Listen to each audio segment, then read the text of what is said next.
Plumbum made নামক একটি homeopathic medicine আছে।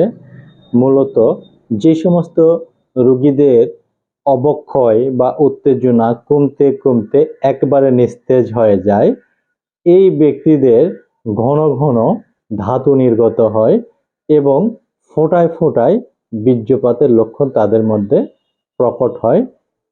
এই ব্যক্তিদের অন্ডকোষ অনেক সময় উপরের দিকে উঠে যায় এবং সংকুচিত হয়ে যায়। এর সাথে তাদের যে শক্তি, পুরুষালী শক্তি, সেটি নিস্তেজ হইতে হইতে একেবারে অক্ষমতা তৈরি হয়।